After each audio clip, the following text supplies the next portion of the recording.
Hello, everybody, and welcome to Apex to Asphalt for today, February 9th, 2026.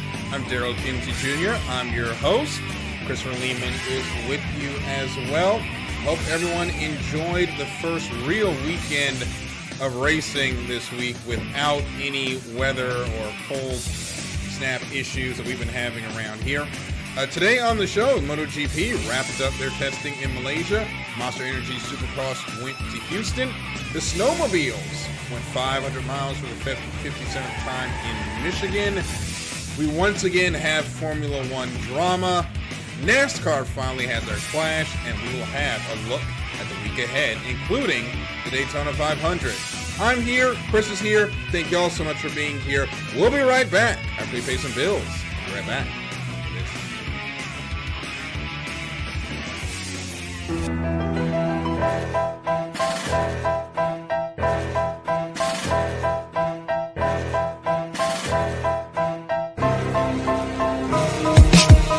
For the last 10 years, IE Sports Radio has been bringing you amazing content ranging from interviewing legendary athletes, coaches, and other authorized media personnel to building tailor-made shows dedicated to all major sports cities around the country.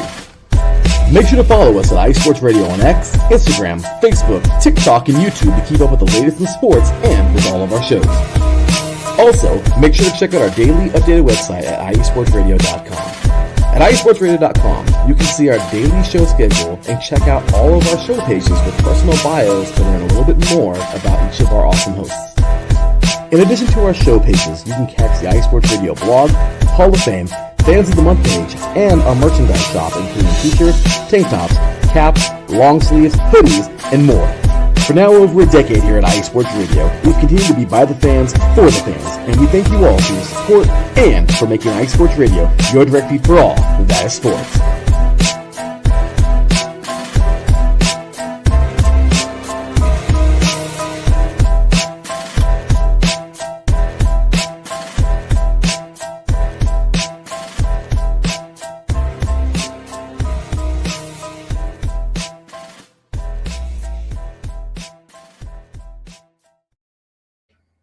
And we're back here on Apex to Asphalt on IE Sports Radio. Darryl Kinsey Jr., Christopher Lehman here with you this evening. Let's go ahead and get into it. Chris, I will say it is so happy. You can tell how cold it's been because it was 30 degrees outside and it felt like 50. It's been bitterly cold down here. Well, Darryl, we had the opposite problem up here. This weekend, we had wind chill at negative 30. Ooh. Yep. It was a little chilly. That sounds horrific. It was the second most undesirable place to be in the world this weekend. We'll talk about the first one a little bit in a couple segments where it got to negative 34. Oh, yeah. But yeah, it was quite chilly. I actually have a blanket on like over my legs right now because it's still pretty cold up here. Yeah. And I'll spoil just a little bit. We're going to get to the GFL Environmental International 500 later on. God bless all of you that were out there for all 8 hours in negative 34 because It looked like a miserable experience with how cold it was. Yeah, it's like an 8-hour tailgate though. And actually really it's like a 5-day tailgate. Mm-hmm. And I saw some great footage over the weekend and right on their website actually. At it's i-500.com.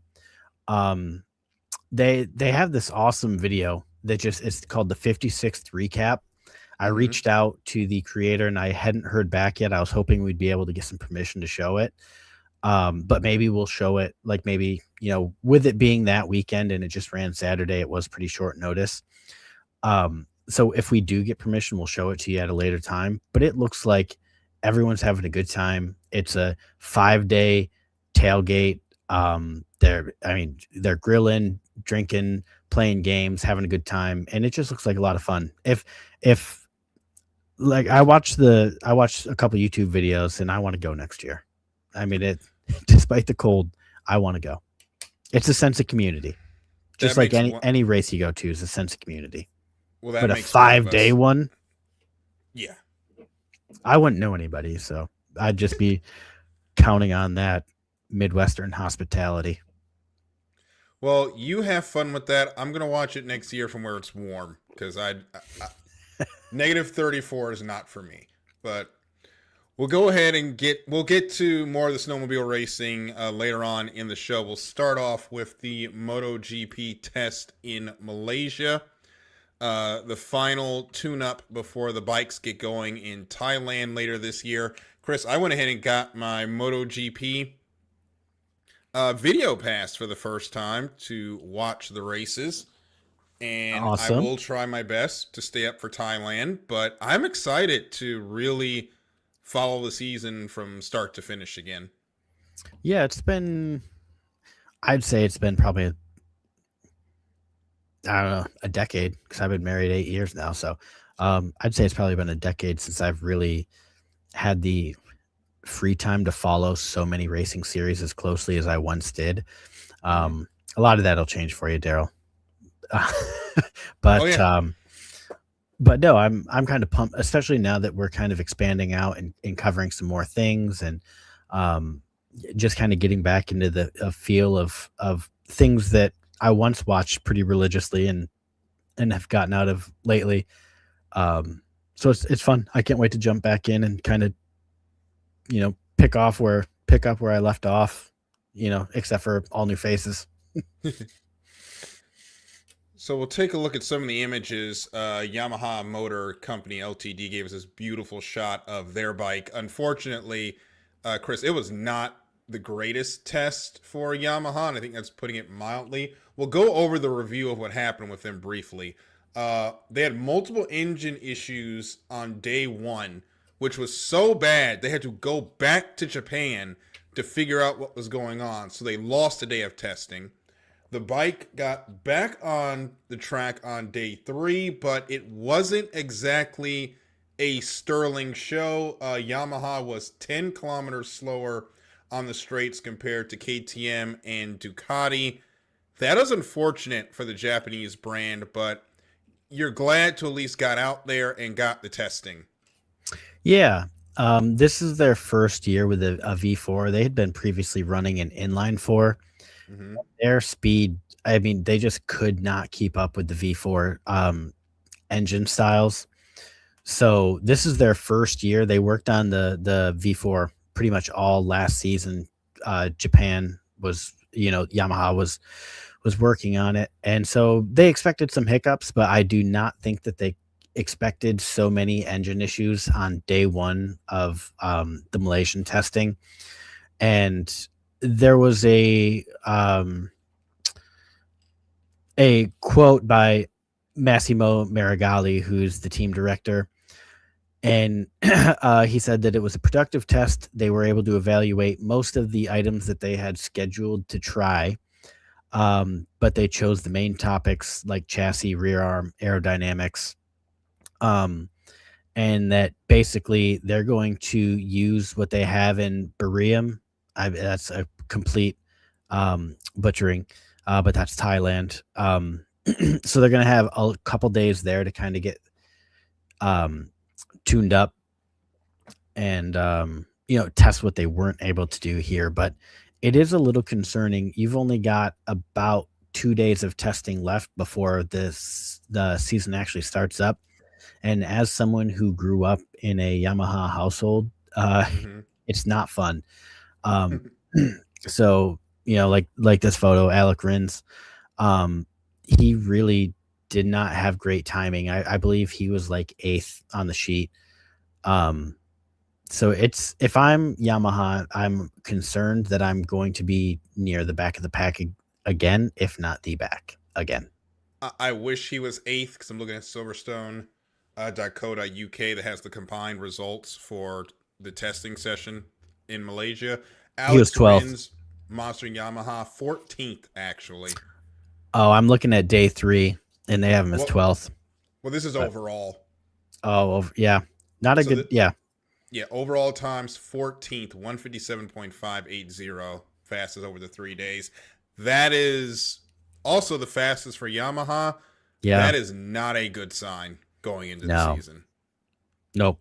This is kind of where Honda was a couple of years ago, which we'll talk about Honda's resurgence here in just a moment. But yeah, it's a first step though. We back in 2024, Honda was in a terrible spot, and they made the changes, and they're again we'll talk about it in just a minute, but they're working their way back up. And this is Yamaha, saying, okay, the inline four is not working anymore. We need to switch over to the more competitive V4, and there's just going to be issues. So hopefully they get them tuned out and figured out by at least some point mid-season. Well, let's go over where Honda was in MotoGP from 2004 to now, as you say. 2024. 2024. So I got to make the screen bigger so I can actually see. But 2024 till now. 2024 is probably the worst I've ever seen a Honda run in MotoGP. They were 30 seconds off the pace. It's the worst I've seen them run in any sport ever. Yeah. I mean, we had the Honda... when they had the NS, oh no, that was not Honda. Was that Honda? The NSX? The NSXs? Yes. Yep. Yes. Even the NSXs in GT3 were not that slow. No. They were last overall in the point standings. Their best race result was 9th. And for anyone who remembers the old Repsol Honda days, that was not good at all. Unacceptable. Though the bikes were beautiful. Oh, they were beautiful. They didn't run like anything. They were beautiful. They were great to look at. And you had a lot of time to look at them when they drove by you. In 2025, they managed to have that gap to about 13.5 seconds off the pace. To be fair, nobody was catching Marc Marquez last year. He was in another stratosphere. Yep. But 4 total podiums, including a win. In 2026, they think they've got the deficit down to 2/10. That is incredible. Yes. And it helped by a fundamental change, Chris, in the way they do things. Why don't you take us through that? Well, if you are a Forza Ferrari fan, F1 fan, great time to go take a bathroom break or get some water or something. Because the biggest change that they make was they hired outside of Japan. We talk about this every year with Ferrari needing to recruit outside of Italy. Mm-hmm. They brought in Romano Albisano, who is the technical director, and he was the mastermind behind Aprila's success. So they brought him in, and he made quite a few changes. The biggest being they redesigned their power delivery. Mm-hmm. So basically, they kind of always had the raw power. He just made it usable. It almost like taking like a drag car and putting traction control on it. It just made it so that the problem is that they had so much power on corner exit, they would just dump the bike all the time because that power just dropped. Mm-hmm. So that was probably their biggest issue, was just dropping the bike. And so they were able to redesign that. And that's what we mean by making the power usable, is that they just could control it.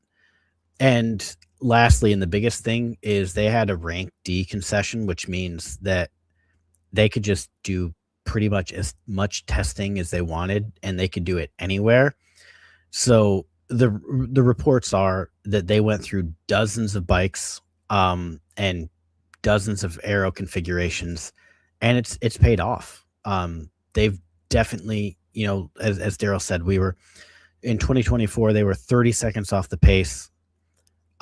Best finish was a 9th. Last year, they had halved the pace. They got a win. They got 4 podiums, and now they're back in it.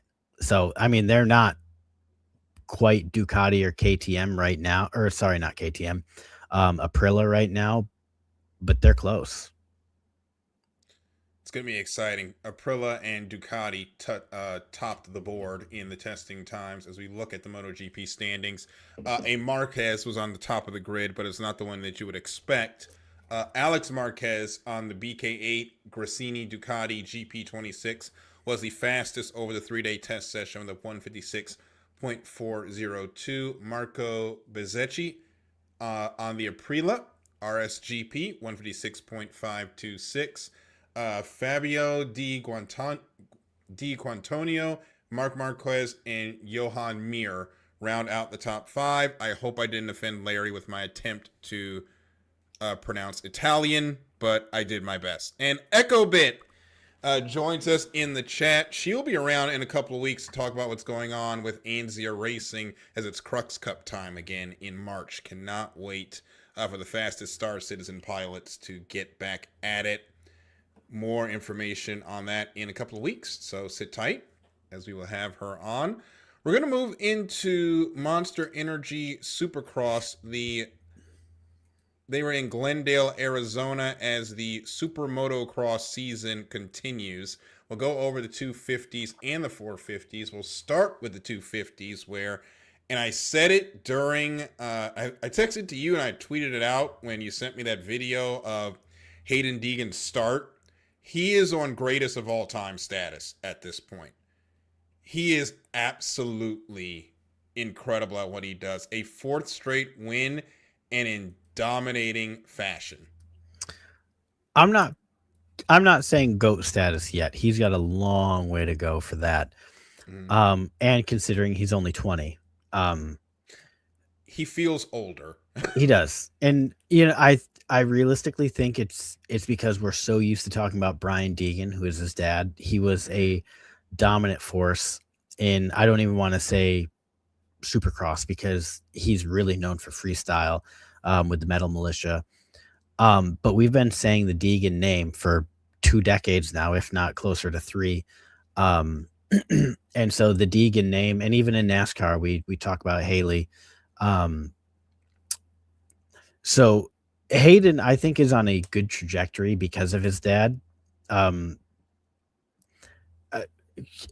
Because I think he could come to the 450s and do well. But his dad and Yamaha both said, like, let's do another year in the 250s. Go get yourself a chip. Let's clean up some things, specifically throttle control. Brian said that he had a bit of work to do with throttle control. And so let's get that fixed up before we go 450s. And so weird. I think that's a great decision. Yes. Sorry to step on you there, but it's weird when you say that because we see how it felt like Haley Deegan was just rushed into anything that she might be fast in. And now she's all the way back where she started in ARCA West. While Hayden, they are taking the complete opposite approach where they're actually holding him back a year from the top class to run another year in 250, which I think will do his development extremely well. You can already tell by the way he got that start in Glendale. He got out that gate in the final. You have to go watch it for yourself. He was shot out of a cannon out of that gate, and by about the 4th or 5th jump, he had like a 1.5-second lead, which is unheard of. Right when they round the corner, they cross the whole shot line, and they're close. I mean, I don't remember who it was, but somebody had their front tire at least in line with his rear tire. And then, he lands off the first double, hits the second double, and then this guy has just got 10 bike lengths on second place. And it's just like, how the hell did that just happen? Like he just hit the nos is what happened right there. It was crazy how quickly he pulled away from Michael Mosiman is who it was, his teammate. That's those two are coming together earlier in the season. Yeah, and Mosiman, he's a good teammate. I mean, he's pretty solid. So, it's funny actually. They were talking about in the broadcast about Michael Mosiman. A lot of his friends did not know what he did for a living. Really? Yeah. So they were talking about how, like his friend group, he doesn't really hang out with a lot of moto guys. He's actually really involved with his church, and his church group is like his support. And now I wouldn't even say support because they didn't know that he raced motocross professionally until recently when his wife hosted a watch party and like all of the people like showed up, like all of their friends, and they were like, that's Michael on TV. And so that I thought that was just a pretty funny story from the commentary team. And like his wife is a lawyer, so they're really not, you know, he doesn't really surround himself with moto people, which is kind of abnormal.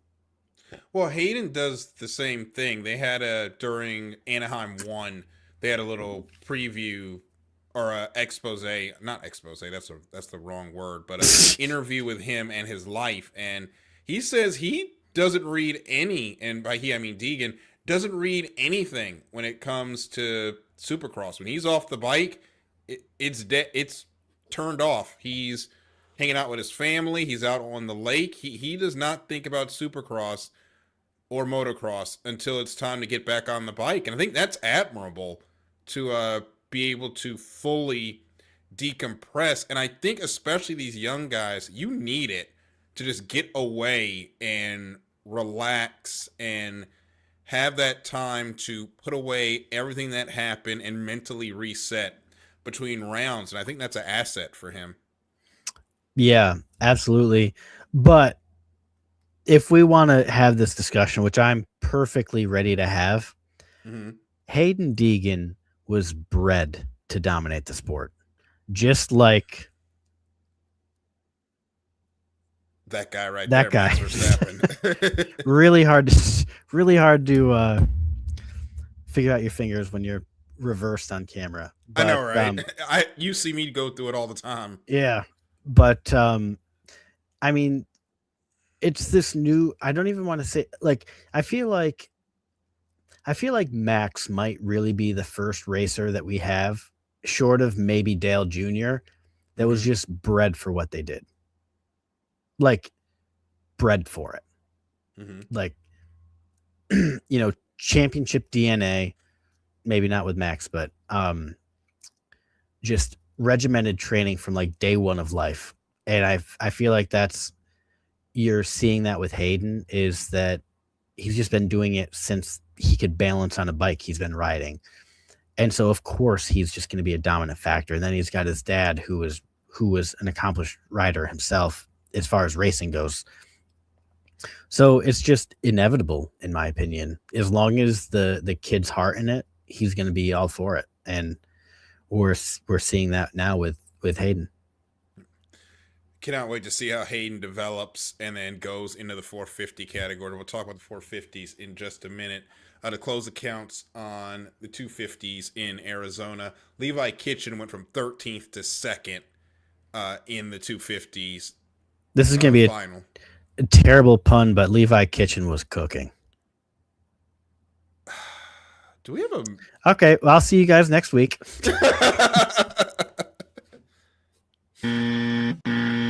Yeah.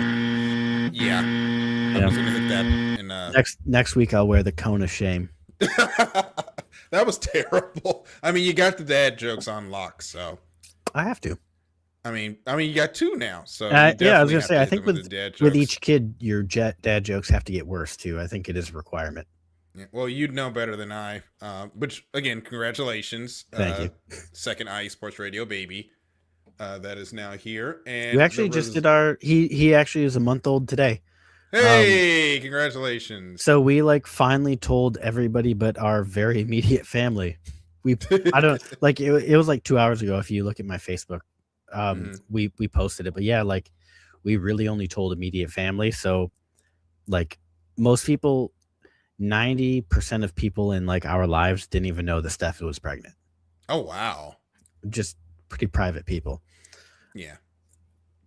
But hey, that's cool to keep it that low key, especially these days. Yeah, people are quite surprised. Yeah.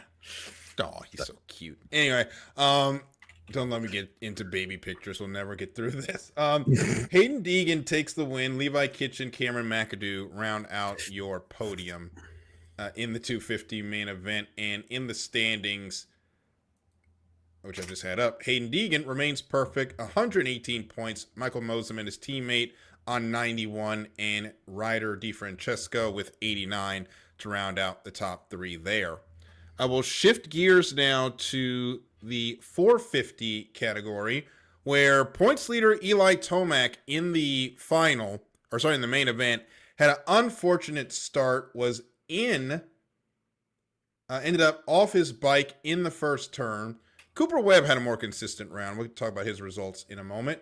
But it was Ken Roczen, the German, who ends up picking up the win in the 450s. And Ken Roczen, man, to see him come back from a debilitating injury that nearly left him as an amputee.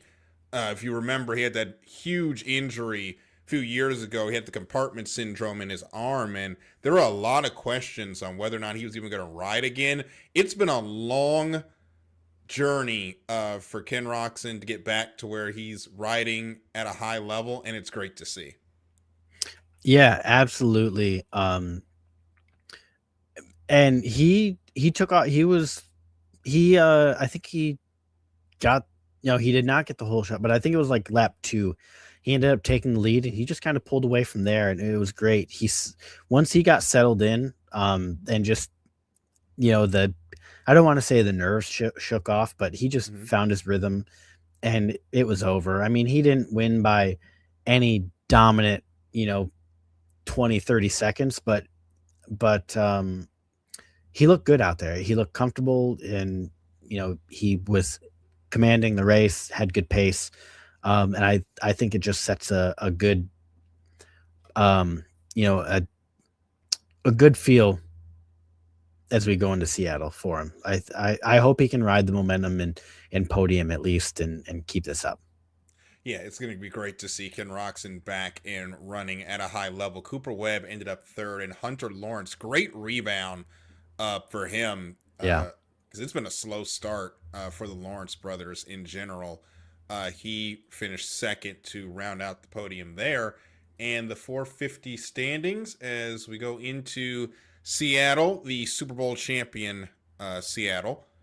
Hunter Lawrence, 106 points, now has a 5-point lead over Ken Roczen after the win.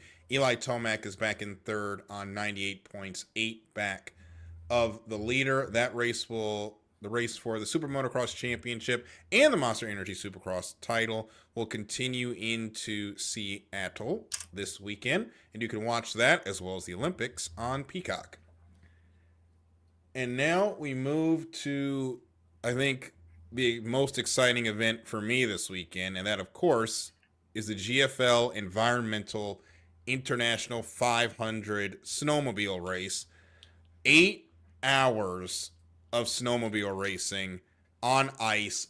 Here's some statistics for you on this track. A 1-mile ice oval, 2 million gallons of water was used to lay the ice layer. It began at 21 inches thick when racing started on Saturday. You could see it got ground down. I don't know how much you got to see, Chris. I know you watched some of it today, but especially near the end of the race, it looked like snowcross coming out of turn 3 and 4 with how bad the dip was getting there. Yeah, and that was actually all just chunked up ice too, because actually the cold weather made it so that the track didn't really powder up. That was just ice chunks. That track was deteriorating, which we'll talk about in just a second, but that really fell into the hands of the cross country riders. Your oval guys that specialize in this, usually that track powders right up, and that did not happen. So their setups, what they're used to, what they know best, the track really did not come really come to them. Whereas the cross country guys, this was their bread and butter. Well, let's talk about the temperature. We kind of hinted to this. -3 to start the race, with the wind chill -34. Yeah. And at that point, it's cold. I don't think there's a difference in how horrible it feels at that point. And you're riding a snowmobile and all that wind whipping past you, even in that suit, there's still a small bit of gap. So it's got to feel even worse. So I tip my cap to the 18 riders that managed to finish that race, because that had to be a miserable experience. Yes. And hats off to the fans that stuck around, as we already talked about earlier in the episode. Mm-hmm. But yeah, I mean, it's the most grueling snowmobile race there is for a reason, and it's because it is an endurance race to the extreme. We talk a lot about endurance racing on here, but this one is a little bit special in just all the different factors that go into it, which is negative 34 degrees temperatures. I mean, it's the ultimate endurance race. I think every motorsport has its challenges. Of course, we know Daytona 500 that's coming up. We've got the pack racing, the fuel saving, the potential weather, surviving till the end. The Indy 500, which is a full-out speed test at this point. Also an endurance clash in its own right, just how hot it is on that Sunday in May. There's been a couple of races. Oh, not even Dakar. I mean, Dakar is its own even level above that. That's the only other place where you are just fighting the climate. Yeah. Dakar is, you're not even, if you pass somebody, oh well, that is the ultimate in fighting with the elements. And that's what you saw on Saturday. But what I will say is that it was some great racing, to be honest. Yeah. It's another one of those events that looks like I put it in the category of, I don't think you can have a bad race at that event. No. So we'll go through and there was a couple of years, which a couple of years ago, they finished by like less than 1/10 of a second off each other. After 8 hours. That's incredible. After 500 laps. Flow Racing posted it on Facebook on January 29th. If you want to check that out, Darryl, because, or maybe did I send that to you? I'll send it to you if I didn't, but that is wild. They are beating and banging the whole last half a lap as they come to the finish. We saw that at the end of this race too. They were getting physical. Yeah. If it wasn't for that, if it wasn't for that, I mean, Citation Racing had it won.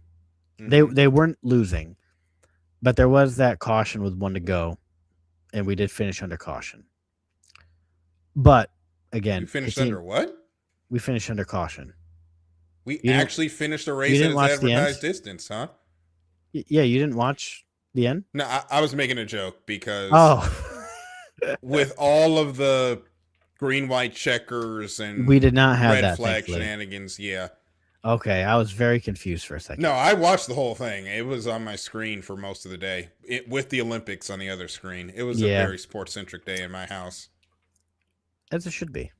Yes. But, yeah, Citation was not winning that race, which we'll talk about them in a few minutes. But yeah, no, that was good, with the exception of that rogue ski.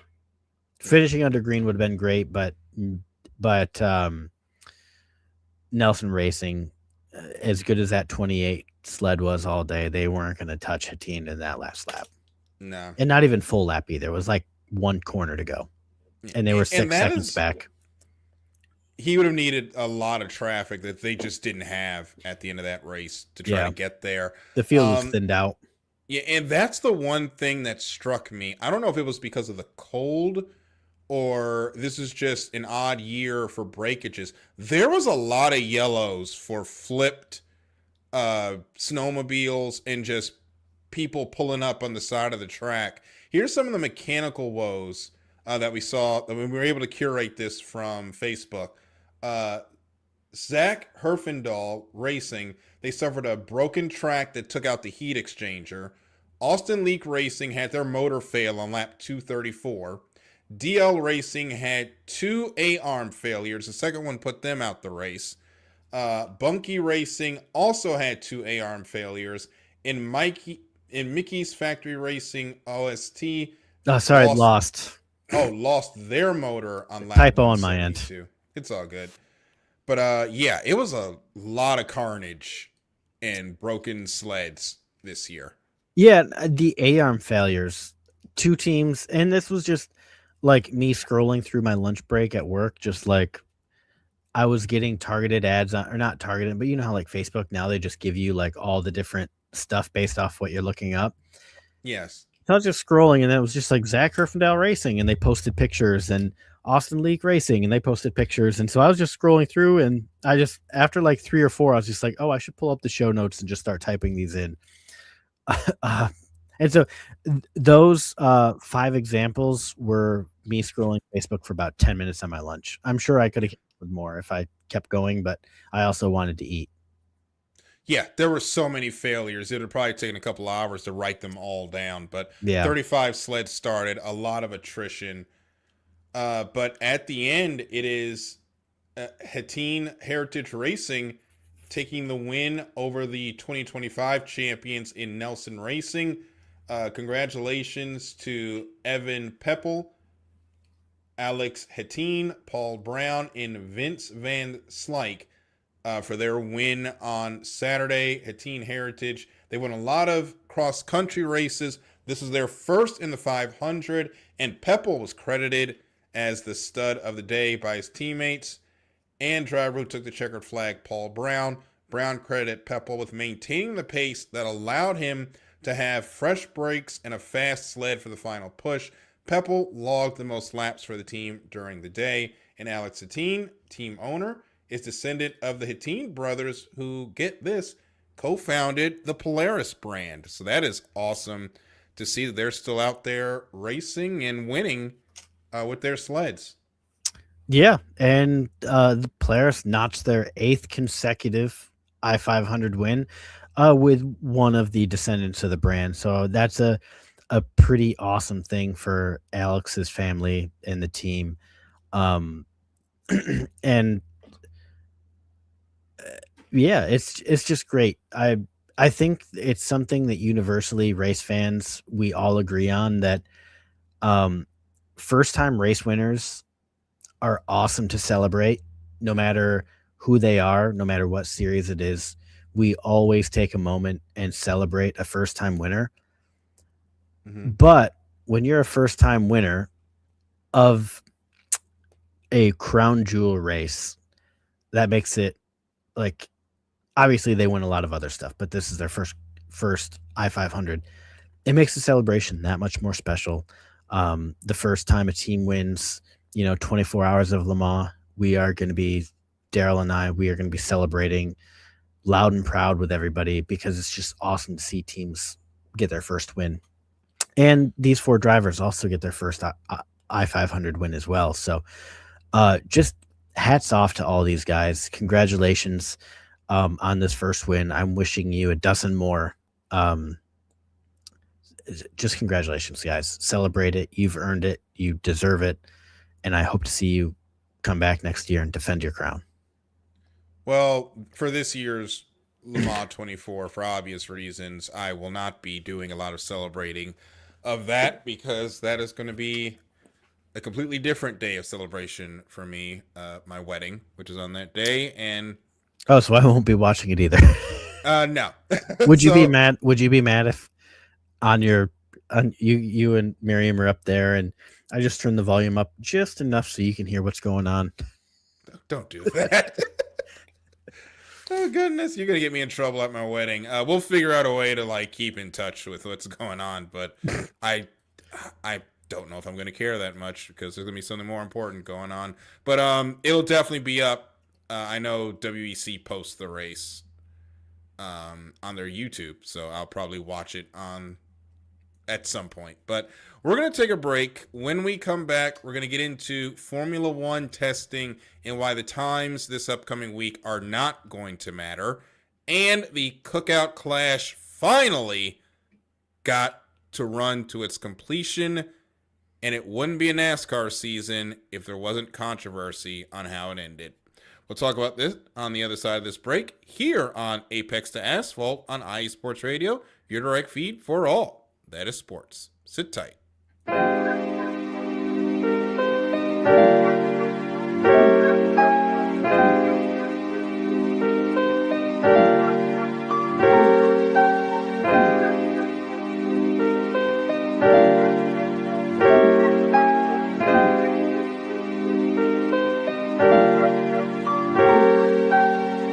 Hello, ladies and gentlemen. My name is Davidson.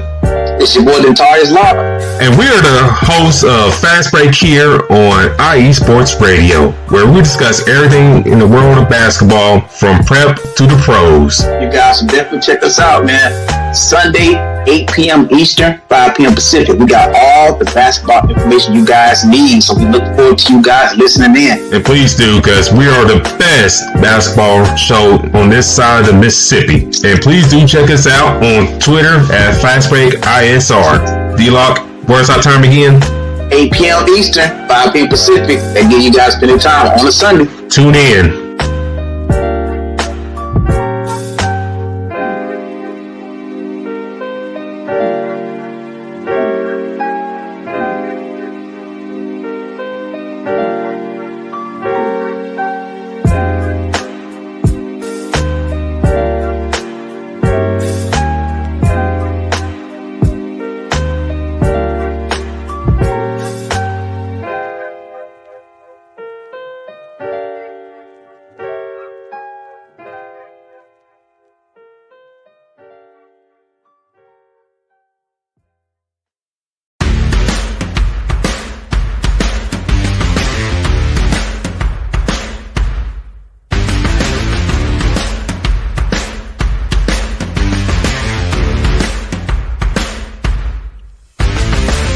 IE Sports Radio fans, this show is brought to you by Planet Jerky Premium Brisket Beef Jerky.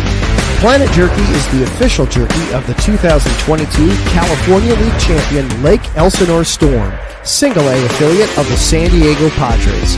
This all brisket jerky has gluten-free options, contains no MSG, no sodium nitrate, is low in sugar, and high in protein. Go to their website at planetjerky.net and follow them on Instagram at Planet Jerky. Planet Jerky, the jerky that's on a whole other planet.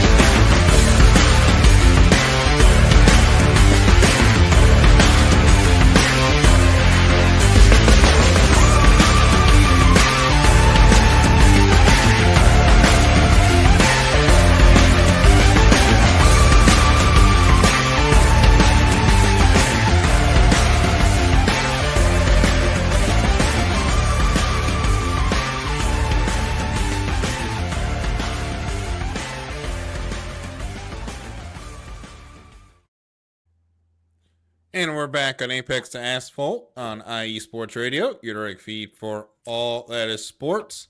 And we move on now into the world of Formula One. And Chris, it wouldn't be a Formula One season if it wasn't for controversy. Oh, absolutely. We live for the drama here at Apex to Asphalt. So let's go ahead into what's going on right now. So we've talked about at length the Mercedes engine drama and whether or not the engine is legal and what tests they're going to do. Well, late last week, there was a bit of information that went around the internet that we kind of want to take some time to dispel here before we get into the clash.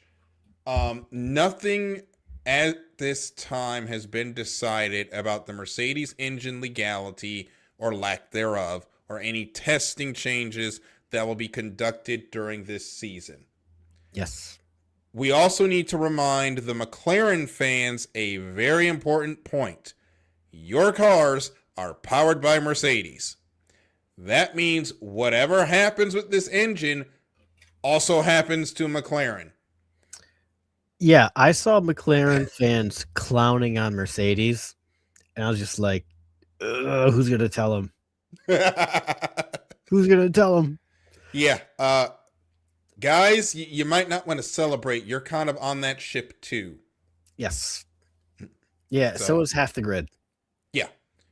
There's a lot of cars that are on that boat that do not want to see anything happen with those engines. Although whether or not it really affects anything or it's going to be faster, again, testing times don't matter, but I have to say it. It's not like Mercedes was otherworldly faster during the shakedown. Again, testing times do not matter. I'm going to repeat that a lot. That is our mantra. Yeah. It does not matter. I'm just going to run it on the bottom of the screen. Just say testing times to. do not matter. So on Friday morning, and this is kind of when all this got started, Italian media outlet Auto Racer stated that the Power Unit Advisory Committee, or PUAC, came to an agreement to propose changing the compression test done on the new power units. The way that the regulation has read is that the compression test would be done with the power units at ambient air temperature. The proposal, allegedly agreed upon by PUAC, would change testings that was performed while the engine was hot when components were expanded. The change comes from Red Bull powertrains, who allegedly switched their stance from neutral to joining Ferrari, Honda, and Audi against the new Mercedes power unit change. Now, whether or not that's because Red Bull had a change of heart or they couldn't get the trick figure out like Mercedes, we'll never know. But it is rumored that a former Mercedes employee who went to Red Bull could not give them enough information to replicate the advantage. And that was why Red Bull's sudden change of heart in the rule change. It is highly speculative and unconfirmable at this point, and Red Bull is not going to tell anybody that because they will get in serious trouble. Yes. But that is so there was news, I don't know, last year that Red Bull powertrains had poached some high up Mercedes engineer in the engine department. And that then kind of in the off season, it got rumored that when Mercedes had all these rumors about the 18-to-1 compression, the rule's 16, they were at 18. So that employee had told Red Bull how to replicate the 18 compression instead of the 16. Now they're saying, oh, well, Red Bull could never figure out the 18, and that's why they changed their stance and are joining against Mercedes. But then on the flip side, you have people saying that Red Bull figured it out in a completely different way that is untestable. And so they're able to just basically handicap four rival teams, two of which are championship contenders in Mercedes and McLaren, which if you're Red Bull, that's grandmaster level chess. But I don't think that's likely. Well, let's just put the baby to bed. And also I've added a very important ticker to the bottom of the screen. Let us be very clear on what is going on right now. The FIA, unlikely to adopt any rule changes. At this point, we have what we have on the engines. They already told Mercedes that it was okay. So we're here. We got what we got going into this season. If there was a sudden change of heart, Mercedes would end up challenging this in court. Why they didn't challenge the championship in 2021 in court, we're not going to talk about. But who knows what that would have for the season. Second, even if they were going to do something, it wouldn't be until 2028 at best. The start of the 2028 season for where they will have any sort of test to check the compression at hot engines. So we have testing. Well, that was also a big topic of debate, was because they said they couldn't test it like race speed or at race heat. Yeah. That was always the same. That was the whole reason for the ambient temperature, was they said we can't test when they're hot. And so now suddenly they can. Well, who's going to open the engines and do it? Do you know how hot F1 engines are? Well, I'm not doing it personally. I'm not sticking my hand in there. I live like 1,800 miles from the closest track. You think I'm doing it? Mm-mm. Yeah. Like it's 500 Celsius. No, I'm trying to remember from the Formula One games. It's like 100 Celsius under that engine. That is hot. That is, you touch the wrong thing, you're going to the hospital for a skin graft type hot. Nobody's checking that. So if they have this mythical test, I would love to see it. However, there is recent rumors, and I don't know if you've seen them or not, is that it's not an issue of expanding. It's an issue of they put in some secret compartment in the engine block that changes the compression rates when it's cold versus hot. Which, if that's the case, if it's maliciously done, I can see a case for it. Yeah, if it's something like that, then we need to have a serious conversation. Then I would say that would be fair. Cheating. That would be a fair, like, you can't do that. But if it's just an issue of standard expansion, I think it's fair game. However, if they hid this little tiny cutout in the cylinder that allows for air to go into it at low temperatures but closes up at hot temperatures and changes the compression rate, that, my friends, is cheating. Yeah. But we'll see if anything comes out. It's kind of like the brake trick for McLaren this year with the supposed fluid that goes solid and liquid depending on temperature. We never got a confirmation that's what they were doing, but who knows? There's always some secret engineering going on. They did, we don't talk about the the McLaren brake thing, but miraculously at the end of the year, Max started whooping their ass. Yeah, so I wonder what happened because something changed. And it's not just Chris Horner getting fired. No, but that was a good change. That was a great change. I'm not even a Red Bull fan. I think we could have done it months earlier. If you guys do that at the beginning of the season, Max wins the championship. Oh, without a doubt. I believe that. I bet you we're slow at the beginning, but Mekis gets the team turned around 3 or 4 rounds faster, which is all Max needed. Yeah.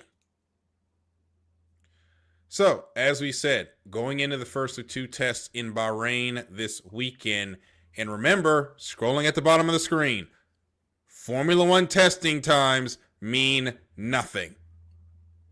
Repeat that as many times as you need.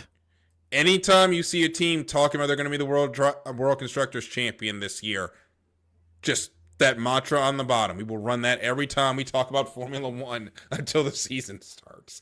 Because I think we need to remind folks a lot that the testing times don't mean anything. However, there's the one lap number. Counter will. Yes, I was going to say there's one number that actually matters, Darryl, and you tell us what it is. That is the lap counter. The amount of laps they turn matters a lot more than how fast they go during these tests. I lost you there for a minute. I got too excited and popped my cord out here. But I already know what you said without even hearing it. Yep. So we're going to wrap up now with the NASCAR Cookout Clash at Bowman Gray, and sponsored by North Face. Yeah, it felt like this race was never going to happen with all the snow and the ice, because apparently Mother Nature said the entire eastern seaboard needs to have snow over the next couple of weeks. I'm here for it. Yeah, I think you guys still have snow on the ground. Ours is fun. We got a lot more over the weekend. Yeah, ours is finally starting to melt. What we call it the snowcrete, which is the snow and ice that we got. Well, about 5 inches of snow and then 3 inches of ice that we got. It was basically the equivalent of a 20-inch snowstorm down here, compressed into half of that space. It was not fun trying to clean it out. Oh, I don't doubt it. I know how it is. Yeah. But yeah, we got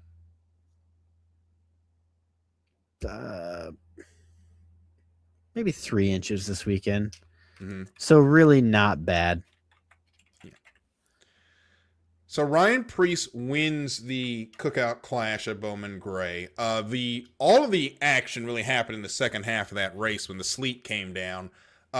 They put the wet tires on at Bowman Gray Stadium, and it was a chaotic, caution-filled affair to the point the race got moved to FS2, because remember, this race was on Wednesday, and Fox had the Masked Singer on, so they moved the Clash to FS1, which started a whole debate in NASCAR fandom as if this race wasn't already delayed.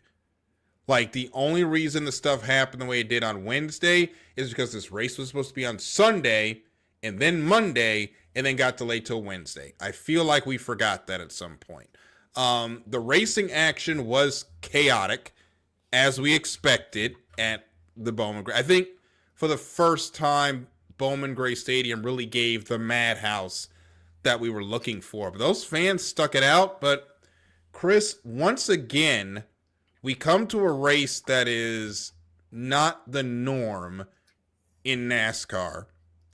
And the fan base is having a conniption fit and saying we need to go back to Daytona and da-da-da-da-da-da. I can't do this year. I really can't. Like, if you're going to be that type of fan, maybe it's time to put NASCAR down. Yeah, I'm going to draw some heat, but I don't find the Clash to be particularly exciting. I don't watch it any year. Mm-hmm. Since the year, there was that year that Eric Jones won it in that absolute demolition derby. Oh, that was 2021. 2021, where like 3 cars finished. I, like, in the moment, I was like, this is kind of like a little, I don't want to say lame, but like, this doesn't really seem exciting. But then I've seen everything we've done since then. I'm just like, okay, can we go back to 2021 Clash? Because that was kind of good. I mean, it was great to talk about for us because it was a complete debacle. But 50 minutes of listing off the cars that wrecked. Yeah, it was easier to list. Well, we couldn't list the cars that wrecked or they didn't wreck because everybody wrecked. Yeah. I think here's my thing with the Clash, and I think this is the main problem with it. It needs to be special again. And what I mean by that is the All-Star race has only winners from last season. The Clash used to be pole sitters only and 20 laps. It's not pole sitters only anymore.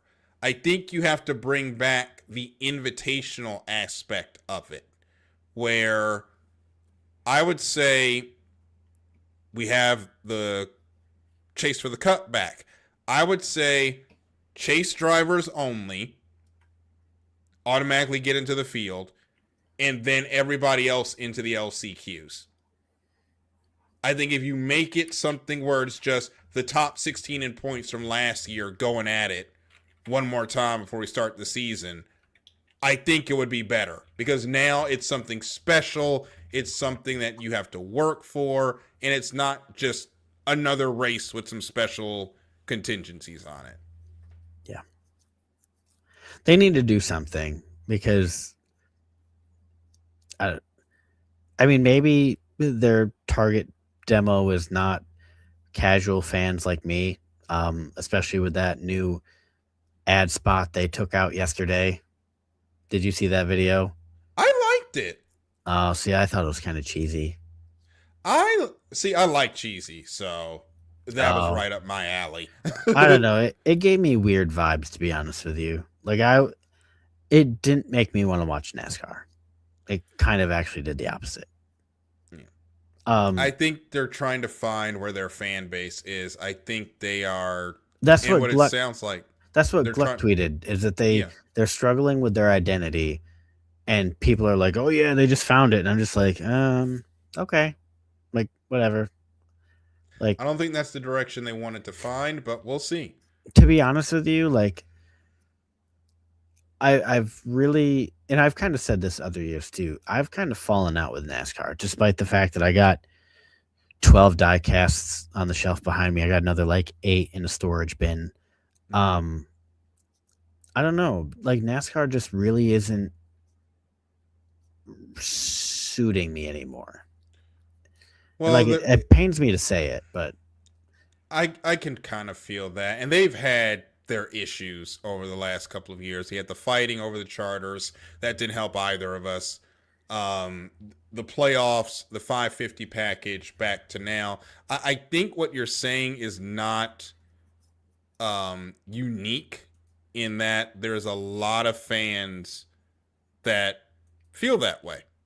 Yeah. That it is that NASCAR's kind of lost their way, and they have a long way to come back to get their fans back. They're kind of in the right direction. We have the Clash, or not the Clash, we have a Chase. Points matter now.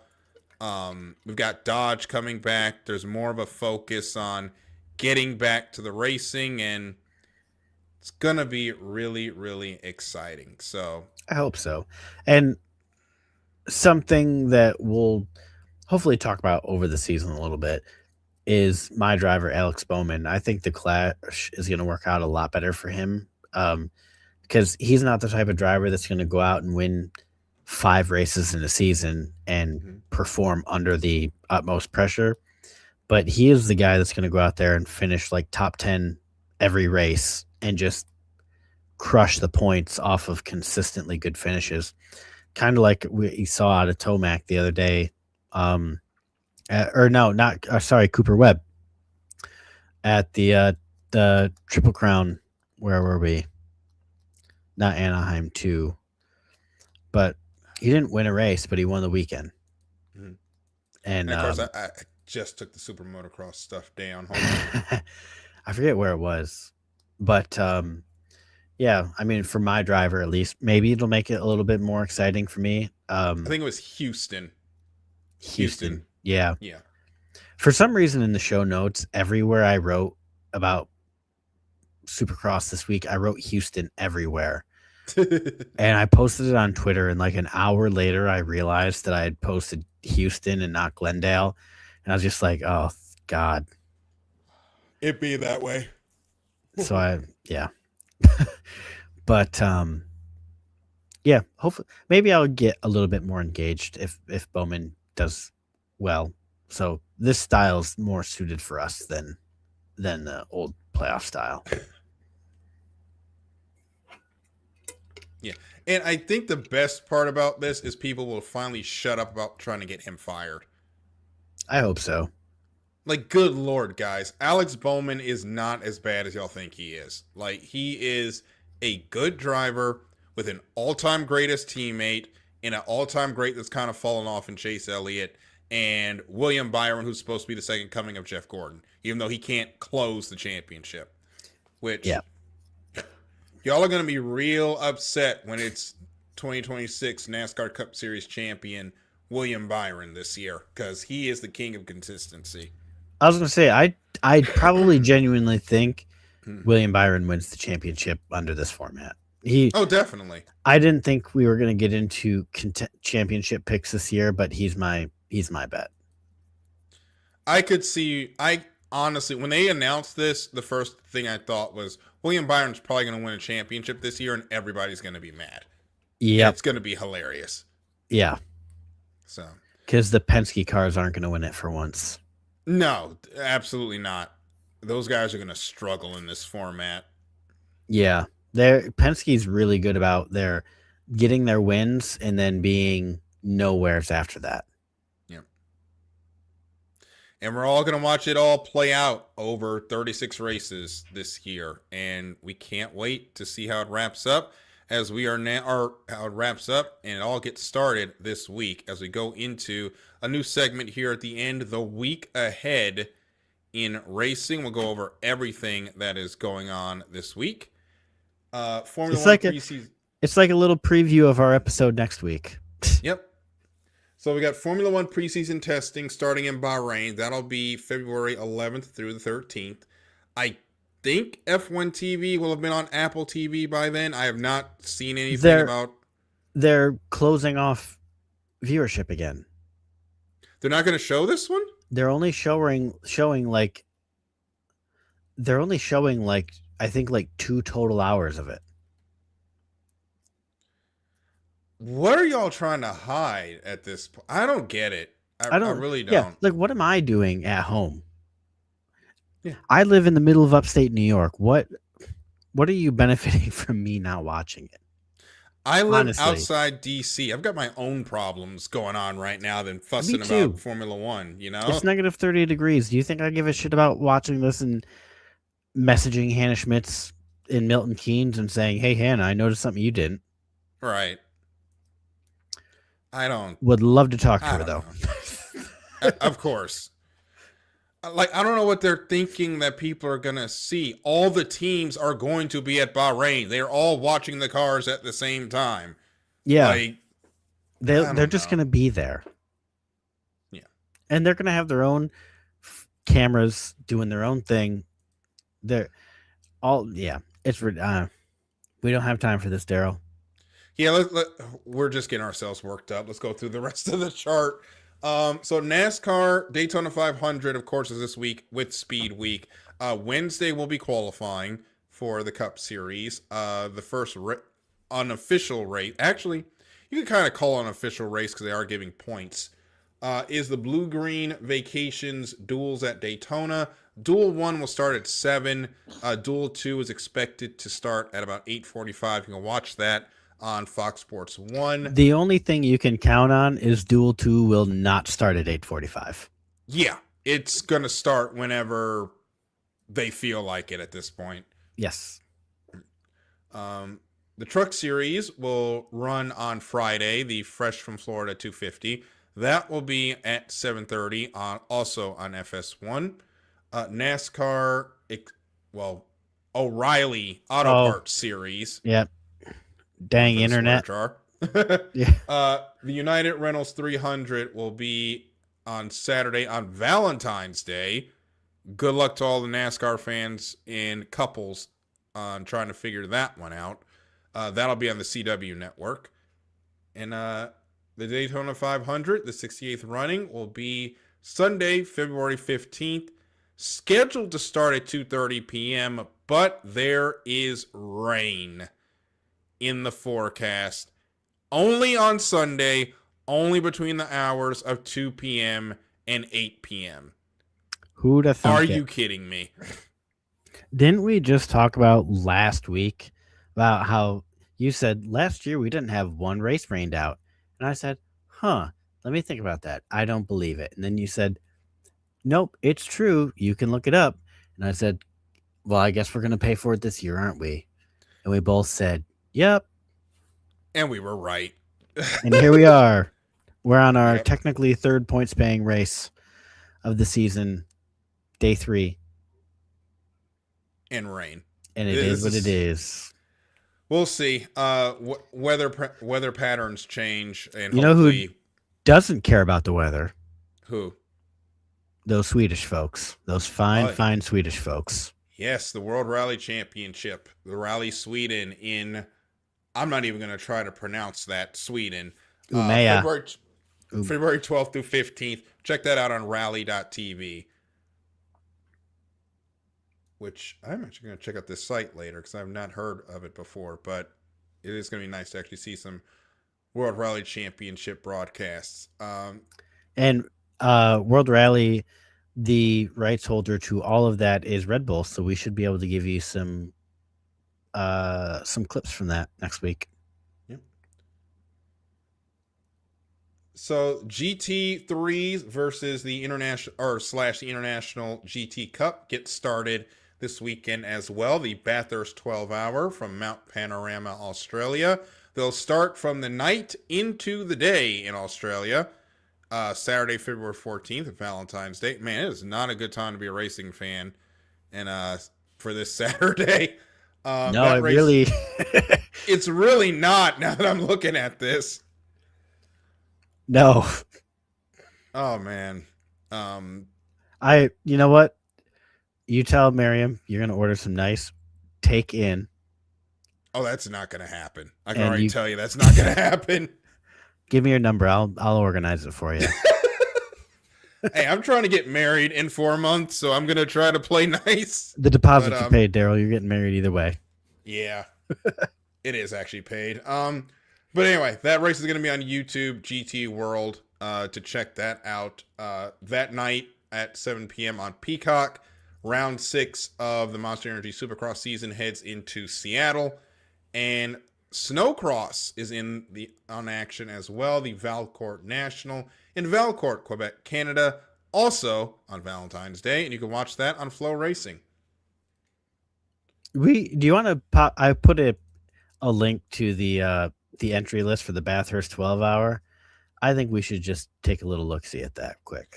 Yeah, I'll get that up real quick. While I work on that, why don't you give us your storylines for the week?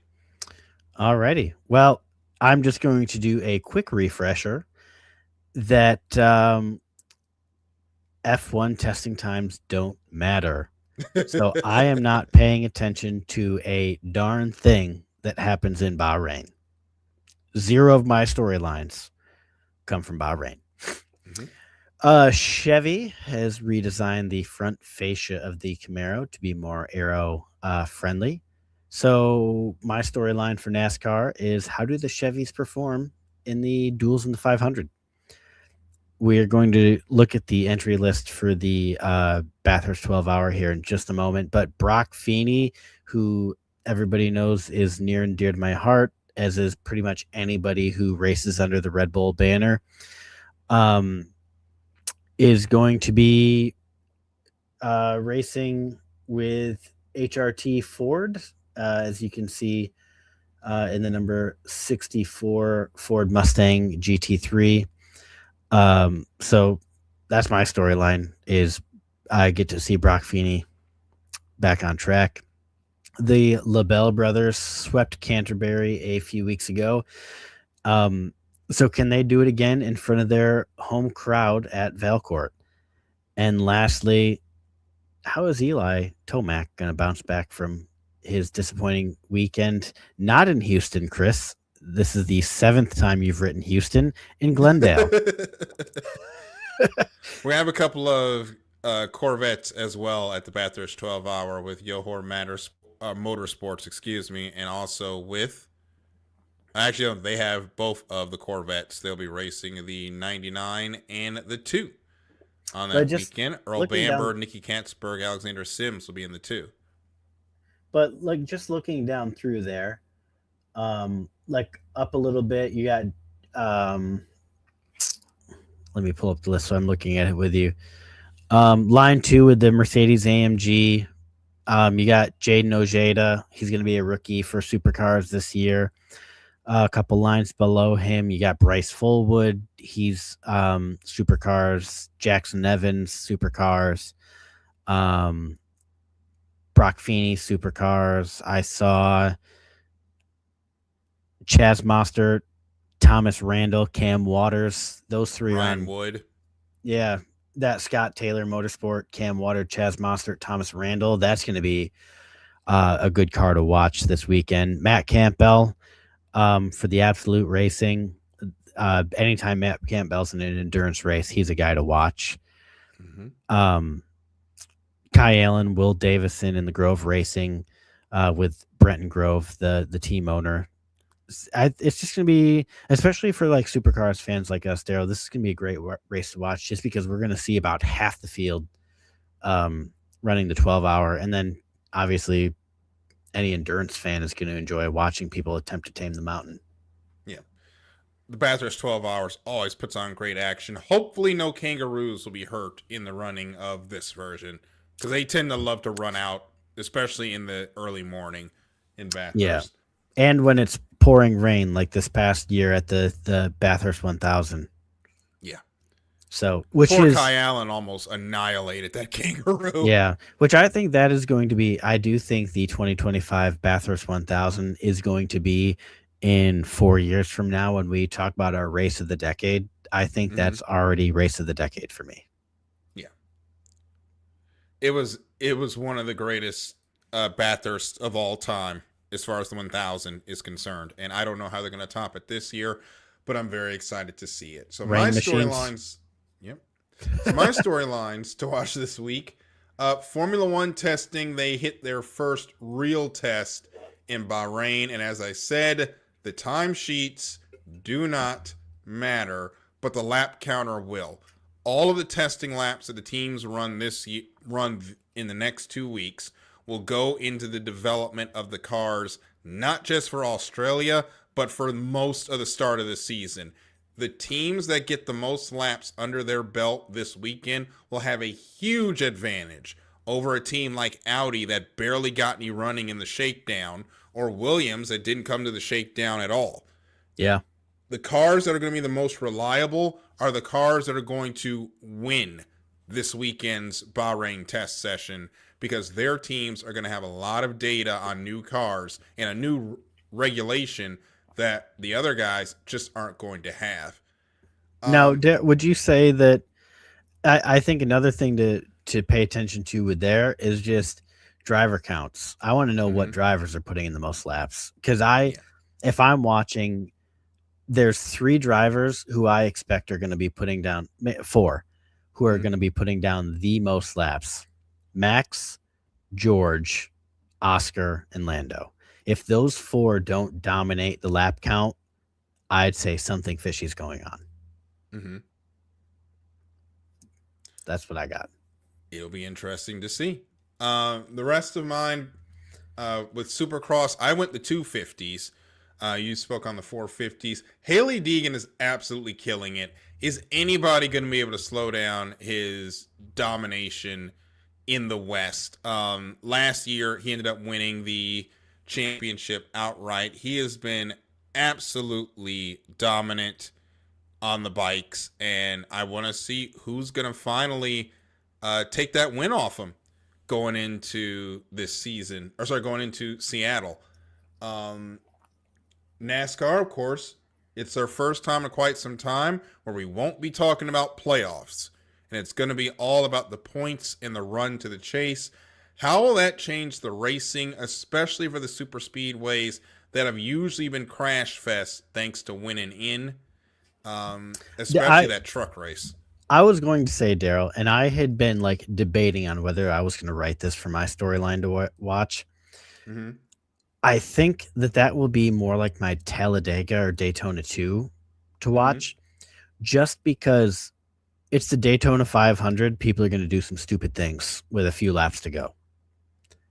So yeah, I think Daytona is still going to be a little wild, wild west, but I do think we will see a change with Dega and Daytona 2. And then Dega 2, when we're in the chase, I think that's going to just be a little bit of wild, wild west again. Yeah.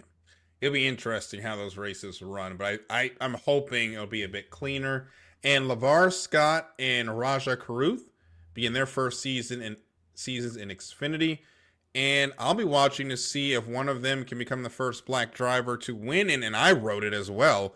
O'Reilly Auto Parts Series, not Xfinity. I'm going to see if we can come up with a swear jar graphic for the Xfinity series, because we're going to be saying it a lot this year, guys. It's week 1 and we have 50 cents in the jar already. Yeah. So those are my storylines for this week. Cannot wait as the racing season is finally starting to swing into high gear. So, Chris, any final thoughts? Well, if I want to say boogity, boogity, boogity, but it just doesn't seem right. Mm-hmm. So what I will say is to all of our beautiful race fan listeners, do not forget to brush your teeth and have yourself a good night. Have a good one, everyone. This is Apex to Asphalt for Christopher Lehman. I'm Darryl Kinsey Jr. Thank you so much for listening. We'll see you guys next week.